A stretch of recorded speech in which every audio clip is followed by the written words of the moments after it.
So,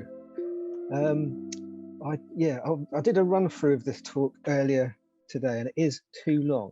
So I'm going to try and get straight into it and get through it, and hope to have time for questions at the end. But for those of you that don't know me, my name's Gareth Brookes. I am a comics maker and graphic novelist. I've made 3 graphic novels. And I was trying to work this out earlier, how many small press self-published comics I've made. It's around 20, which is a lot. I've got one that I was trying to make in time for Hackney Comic Zine Fair, but I failed. It will come out soon, and that will be my 21st self-published comic, which is like, when you work it out, it's a bit scary actually. But when I started in 2005, small press, it wasn't really a choice. There wasn't really any publishers out there publishing graphic novels or the kind of work that I wanted to make. There was no fairs. I mean, we did do kind of mainstream events, selling stuff mainly to people dressed as Cybermen, which is fine. I've sold many a small press comic to a Cyberman, and in general, they're very receptive. There wasn't really any anthologies that you could submit to, and crucially, there wasn't any printers really. You kind of either had to photocopy your work or print it out on your home printer. You could take stuff to a printer, but they generally didn't really know what you were on about, and you definitely would have to fold it and staple it yourself. And from about 2010 onwards, this situation got a little better, and publishers started coming up like Myriad and Nobrow, and you had Thought Bubble and these kind of slightly larger, better organized events. And it was about that time that a friend of mine, just to start you off with a little story, a friend of mine, he had finished his master's degree in illustration, and he had a little bit of time before he started a job, and he was writing around to publishers asking to be an intern. Okay. And there was one particular publisher around that time that we all loved. We all really respected them, and everyone kind of wanted to work with them. So he sent them an email, asking to be an intern. And he imagined them opening and reading this email in this one achingly cool East End kind of office full of people on beanbags and eating cereal, and art directors and creative types. Anyway, after about a week, he got a reply back from this publisher, and it said, "Yes, you can be my intern. When can you start? One thing though, I get the chair, you have to sit on the bed," which kind of like illustrates the fact which I'm going to, the point I'm going to make first off, which is that big publishers, some of the ones that make the graphic novels that we all love, are really small presses that have just got really, really good at it. A lot of these big publishers, they have day jobs that don't have anything to do with comics. The print runs are no bigger than small press print runs. They don't always have offices. There's a lot of kitchens involved. Money is quite small. The cut that you get from a graphic novel can often be a lot smaller than the cut that you'll get from your own comic that you produce and make yourself. Once warehousing and production costs and retail, the cut that the retailer takes, and distribution, all these different people take their little cut, and there's not as much left. But there's still this impression that publishing's up here and self-publishing's down here, and that publishing's an industry, and that small press publishing, self-publishing isn't. And yet, because of this impression, you get invited to lots of different lovely things as a published author. You sometimes get funding, you get to go to like literary festivals, sometimes you even get to stay in hotels. It's very glamorous. And all of this comes from this preconception that somehow being a published author or publishing with a publisher is different from small press self-publishing, which isn't really. And when I tell people that don't really know a lot about it that I'm doing a small press comic, their faces fall. It's like I've told them that my dogs died or something. Like, what went wrong? Did you argue with the publisher? Did they drop you? You know, but I just go, no, I want to do my own thing, and they don't really get it.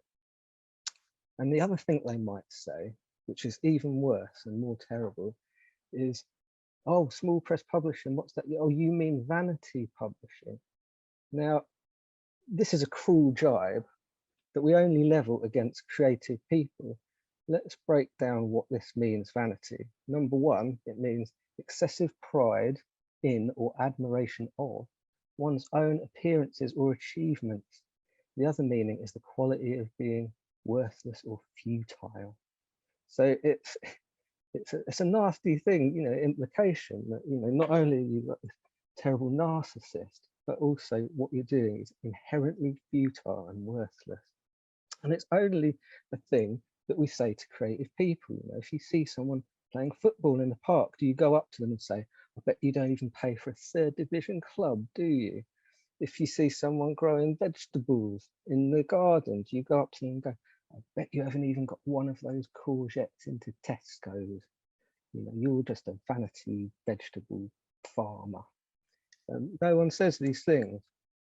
It's just something that we say to people that are just trying to do DIY art to delegitimize their efforts, and no one really knows why people would do such a horrible thing. But let's consider now where comics would be without vanity. This guy is called Rudolf Toffer. I think I've pronounced his name right. I don't know if I have. And he has been described as the first comic artist in history. He created 8 picture novels, only one of which was ever published, the first. And the other 7 were self-published, and they had print runs of around 800. And in these self-published work particularly, he kind of invented a lot of things. Like, he was the first one to set panels out like this. He had this kind of loose, cartoony style, and crucially, and this is something that excites comics scholars, he used the first to hand letter using the same pen and the same line as he did for the rest of its pages. So here's someone that's like crucially important to the invention of comics, self-publishing and inventing those things, you know, through vanity publishing. And you can tell he's vain, just look at his silly sunglasses.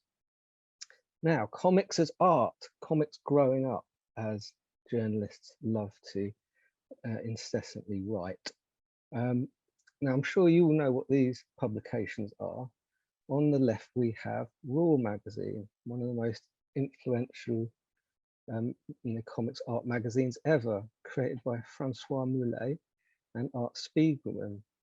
Now, this had a print run of 3,000, which sounds like a lot. 3,000 is a pretty good print run for a graphic novel in the UK these days. But when you compare it at the time to the fact that Superman and, you know, the comics were selling millions and millions and millions, 3,000 is absolutely nothing. And they did things that we do as small presses. They stuck all these colored bits, they stuck on by hand. They did things like tear off little bit corners of pages to make each one kind of unique thing. And they were kind of the first as well to really look at the paper stock they were using and the way they were printing things. On the right, we've got the UK version of Raw, really, Escape magazine, created by Paul Gravett and Peter Stanbury in 1983. Now, this had a print run of 2,000, which again sounds like a lot, but not when you consider that at the time, 2000 AD, in that same year, was having crisis meetings because they'd only sold 250,000. Now, Paul Gravett, to sell these things, and indeed to kind of like create the community around that would sort of be escape artists, he had a fast fictions table at this kind of Westminster Comics Mart, which is kind of collector's mart that, you know, all like comics collectors and mainstream comics go to. So he was really like, you know, taking the message out there and kind of assembling these artists that were going to be in Escape magazine. So, you know, art magazine, graphic novels, these wouldn't exist without small press, without small press ways of doing things. women's anthologies. So I've recently finished Trina Robbins' Last Girl Standing, which is her kind of autobiography. And, you know, I knew that the Haight-Ashbury alternative 1960s comic scene was misogynistic. You know, you only got to look at some of Crumb's work. But, you know, these women were like deliberately sidelined, and they had to kind of get together and make their own anthologies. So within a scene that was already very small press, you know, Robert Crumb used to sell Zap magazine out of a pram, you know, just going up and down the road. You know, they had to do the same thing because they were even more kind of, they were small press within the small press. On the right, we've got Whores of Mensa, which I've included because it's a publication I remember from the mid-noughties when I started making comics.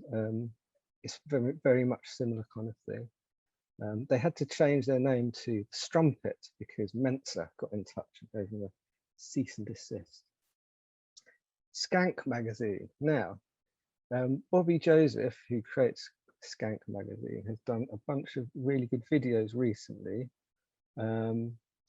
which I'll refer you to. I think he did a Ladies Do Comics recently, and he spoke at the Lakes as well. So go and check those out and you can hear from him. But essentially, Skank magazine was trying to be the Black Viz, talking about the Black experience in 1994.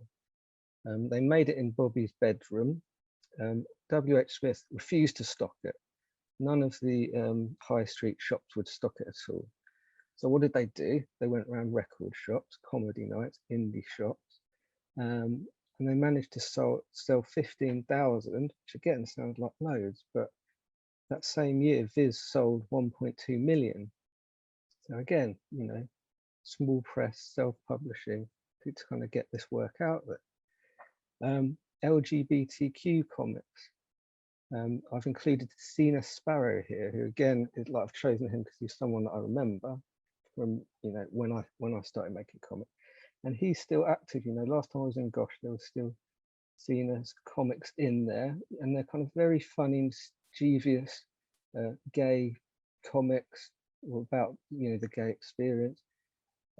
Really small press, and you know, publishing has changed, and we've got publishing houses now. And I don't think anyone would argue that it has improved representation, but not enough, clearly. But I wonder if, you know, like these kind of comics, these funny, irreverent, satirical stuff like Skank or Cena's comics, or the stuff in women's comics, you know, is this kind of work getting published in graphic novels now? You know, I would argue that perhaps there still isn't a place for this kind of work. But we can talk about that after. You might disagree. One person that does have a graphic novel out right now that you should all check out is Kate Charlesworth. Now, she didn't really do a lot of self-publishing, but she did contribute a lot to kind of lesbian newspapers in the 70s and 80s. This one I've included here on the right is Sappho, and they printed 1,000 copies generally of this. And I've included it here because they've got this amazing cassette club going on where you pay a £1 deposit and 50p for the postage, and these kind of cassettes kind of are kind of like sent around to each other. And this is kind of really interesting kind of pre social media way of building community. I would love to hear the Candlelight Musicale tape, but you know, that's what I'm going to talk about now. I want to talk about how small press is an opportunity to build different communities. So this guy, some of you will certainly recognize. His name is Brian Eno, and he played keyboards for Roxy Music, and I think he worked with David Bowie, and he was one of the pioneers of ambient music. And he had this brilliant idea that I keep returning to over and over again of Scenius versus Genius. He says Scenius stands for the intelligence, the intuition of a whole cultural scene. It's the communal form of the concept of genius. Now, capitalism teaches us that individuality is the most important thing. You know, everyone's an individual, you've got to protect your individuality. And art school doesn't help this idea. You know, everyone's in competition. It's a rat race. You've got to get the grades. You've got to get into the best institutions. And it's created this kind of myth of the lone genius, you know, up in his garret, and it is usually a he, up in his garret, you know, like thinking incredible thoughts that mere mortals can't understand, and creating work that he's just going to unveil onto an unsuspecting world in a flurry of brilliance. But it doesn't ever work like that. You can't, you'd be very, very hard pressed to point at any culturally significant artist without also recognizing that around them they had a whole community of like-minded people, cross-pollinating, sharing resources, sharing ideas, people to be competitive with even. There's nothing wrong with that as long as it's, you know, constructive.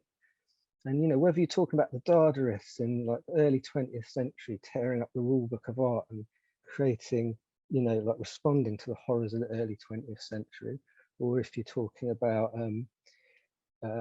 grime MCs, you know, putting what are those things, antennae on top of their roofs and making an art form out of pirate radio and creating music. Or if you're talking about the Black Mountain poets, we could even talk about the Dogtown, the little kids that reinvented skateboarding in the 70s in LA. All of these people are feeding off seniors. None of them did it on their own. It's about a certain place and time, a certain group of people that are within a certain cultural, socio-economic, geopolitical moment. So what that means is it's really important that we all as comic artists feed, contribute and benefit from seniors. Okay, so now I'm going to talk about how I have contributed and benefited from seniors over the years. So I've chosen a couple of examples. The first one is the comics reader. Now this was put together by a guy called Richard Cowdrey, and his idea was we're all going to put in 50 quid.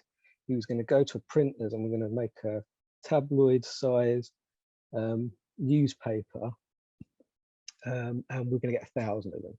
So he goes to the printers, we all did our pages, gave him the money. He goes there and the bloke said, I'll print you 1,000, but for £30 more, you can have 10,000, because the work, you know, that you do to make these things is mainly the setup, and like after a certain point, it's just paper.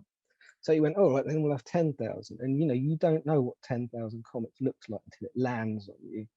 And here on the right is Mike Medaglia in his garage, sitting atop a pile of freshly delivered Comics Readers #4. And it was really the fact that Mike Medaglia had this garage that allowed the Comics Reader to exist for 5 issues. And it was the fact that he had to move that meant the Comics Reader had to end, because he didn't have the garage anymore. And if you wanted your contributed copies, you had to go to his garage and pick up as many as you like, basically, because there's thousands of them. And I at one time I must have had about 2,000 of them in my house. One thing it made us all think about is how to sell this stuff, because everybody had them at fairs. Everybody was taking them to Gosh and Orbital. You know, the market was completely flooded. So everyone was thinking about, where can we get these things? So what I did, myself, comics reader artist called Jay Homeshill, I wrote an email to the Green Man Festival, and I said, would it be all right if I pushed around this wheelbarrow full of these comics? And I think I sent them a couple, and they said they were like way more up for it than I thought they'd be. And they're like, yes, you can in fact have free tickets, and you can camp in the artist area away from all the riffraff. And you know, it was brilliant. We walked around and sold all these. When it got too dark, we just put it all away, and we got to see the bands, and we got to have lots of £1. And we sold about 500 of these. And I know for a fact, because people have told me, that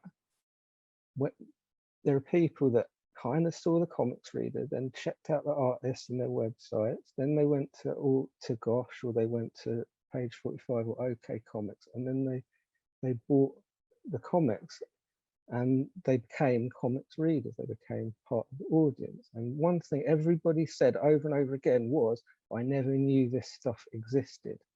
And as like someone that's making a comics fair, that's what you want to hear. I never knew this stuff existed. If you hear that, you know you're doing well.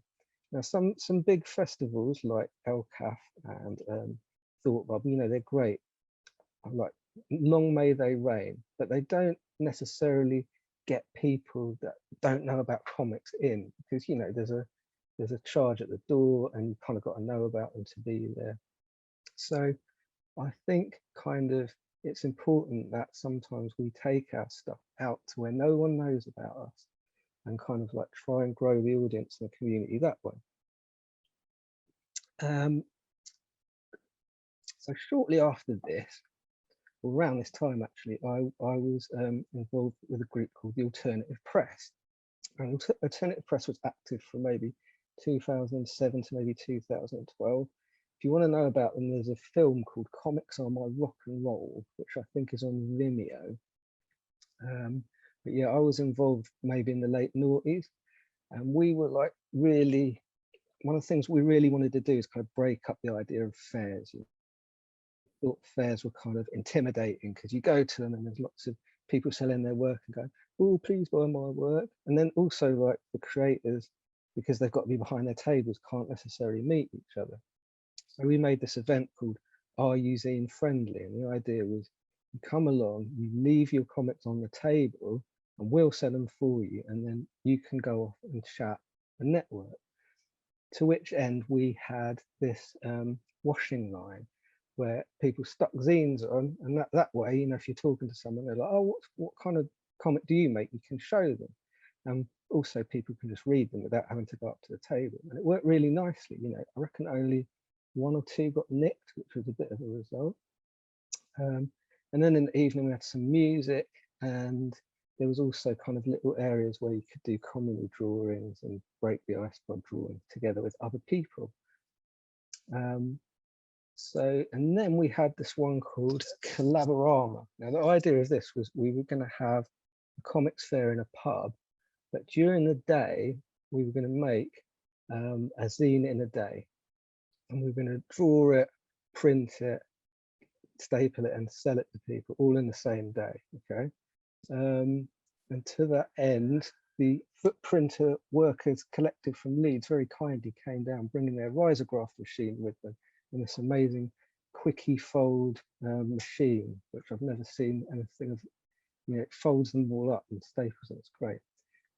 So people that were in the pub, because the pub didn't close, there was just all the normal people there. You know, we invited them as well and shoved, you know, pens and paper under their noses, and you know, like half drunk people added a page, and then little kids made about 10 pages, and then we all made pages. So it was a real kind of like document of the day. Here it is on the right, Collaborama Alternative Press zine, and the one on the left is from is another zine in the day.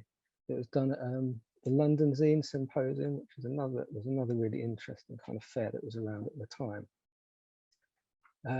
And then in the evening we had this kind of overhead projector drawing event, and the Resonance FM Orchestra came down and played this bizarre glitchy free jazz with violins and these weird instruments, like, God, you know, who knows if they've even got names, but it made a joyous cacophony.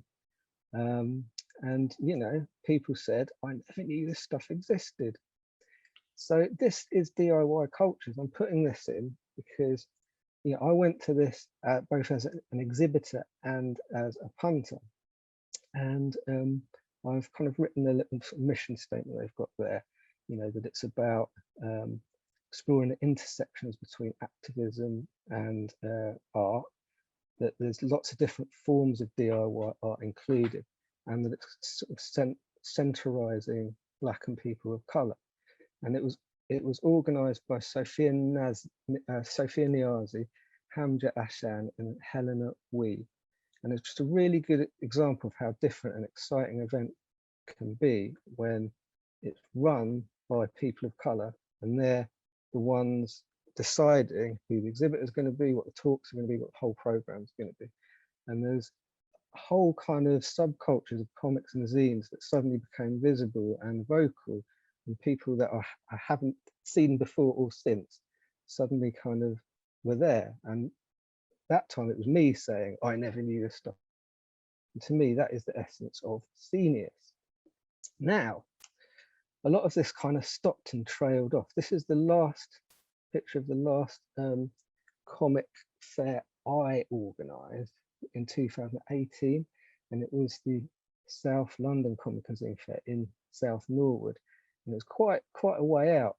You know, at this time, people are organising fairs in Catford and organising fairs in Crouch End and in Croydon, anywhere beginning with a C. So it's kind of getting pushed out, and a lot of the reason for that was kind of gentrification.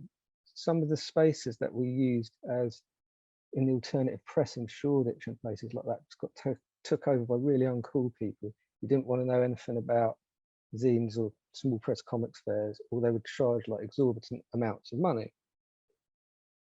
And you know, it's kind of, especially in the kind of around the middle of the last decade, it kind of trailed off a bit. But you know, the wheel of history turns. Look where we are now, post-COVID times. Empty shops, empty libraries, empty offices, empty pubs, empty galleries, empty town halls, all desperate to get people in. So 2022 is the year that maybe all this stuff will come back, but I'm too old and tired. I'm not going to do any more. I've already done loads. It's up to you, people out there in radio land. It's up to you to be the next generation that organise these sort of things. So yeah, I'm throwing down the gauntlet there, and we'll see if you pick it up. We can talk about this after, but on that point, I'm very firm. It's you that's going to do it. All right. So now I'm going to talk about the number one reason that puts all the other reasons in the shade as to why it's important to make small press comics. And that is because it has to be a small press comic. It has to be self-published. There's no other way of doing it. It's what the art wants to be, okay? And I'm going to tell you a little story. I was once at a publisher's house, and I was in their living room, and they've got like loads of books, loads of graphic novels on one side of the room, and on the other side of the room they've got like their, you know, furniture and ornaments and mantelpiece and family photos. But right in the middle of the mantelpiece there's this little comic. And I was like, what's that doing there? You know, what's that? And the publisher said to me, that's my favorite comic of all time. And I went and had a look at it, and it was a comic called God Takes a Cigarette Break.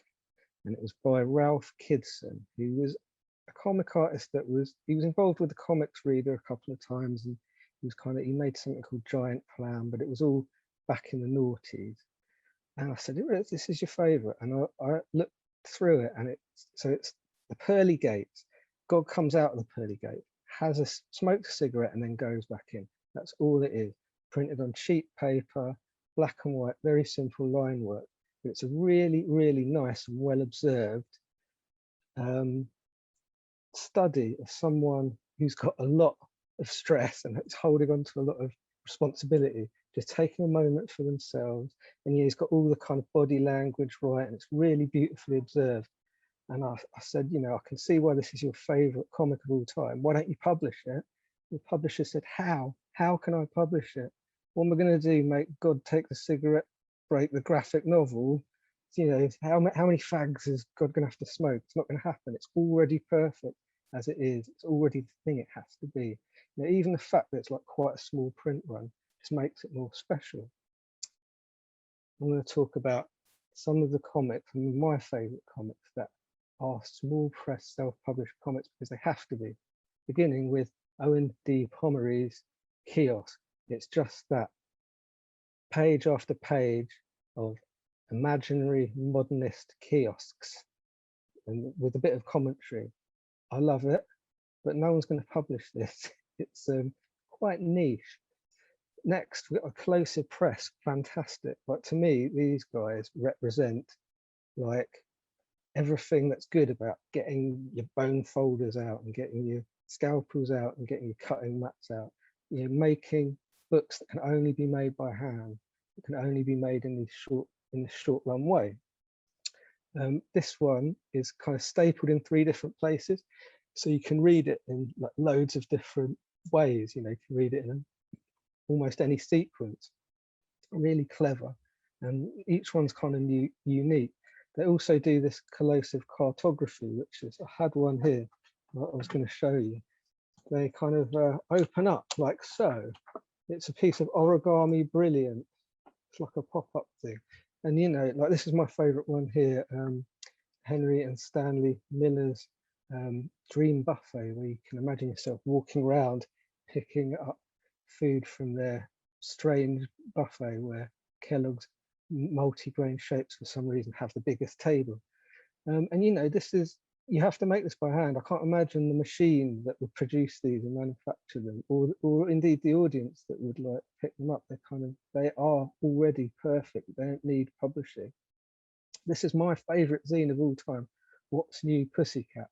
This zine is a homage to the work of Amazon's one-time 352nd best reviewer.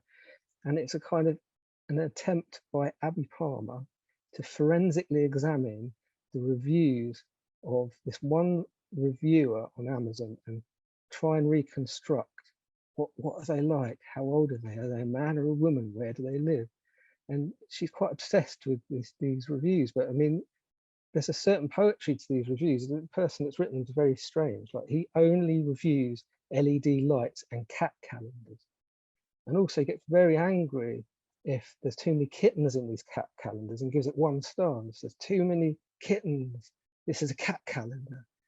And it's just a really strange and beautiful thing. And now I teach quite a lot of zine workshops at art school, and I did one once, and this student cut up and destroyed my copy of What's New Pussycat, right, which I was very upset about.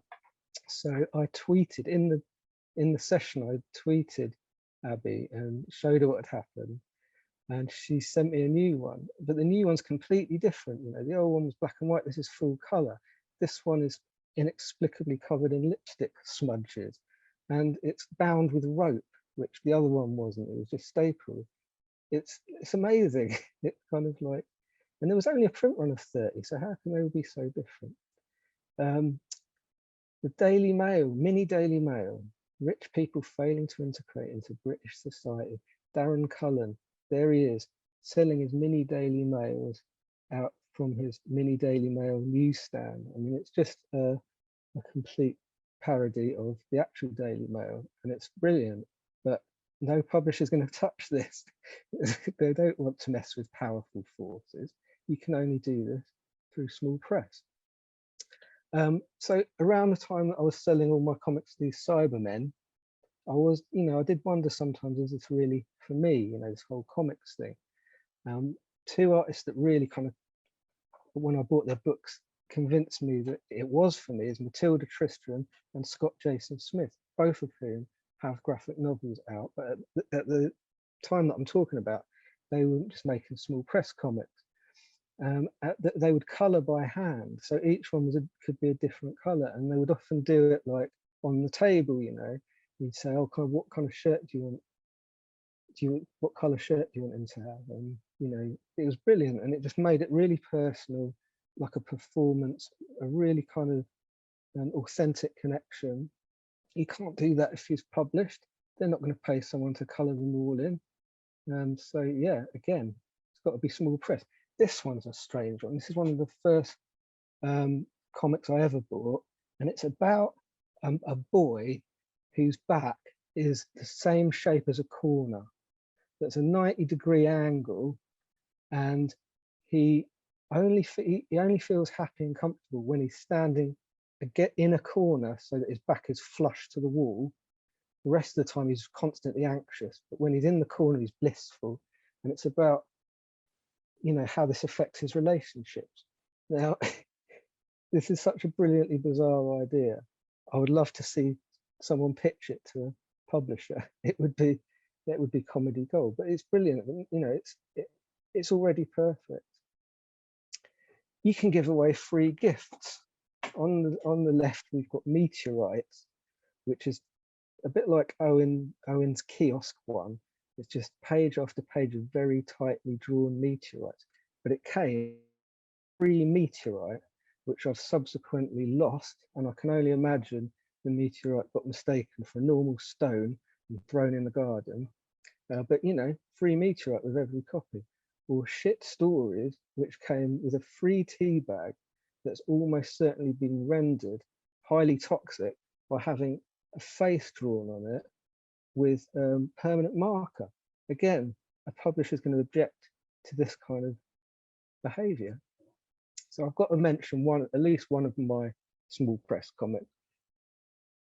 This one's called The Land of My Heart Chokes on Its Abundance. And I made it between two graphic novels. So I was like, freedom, I'm going to do this crazy thing.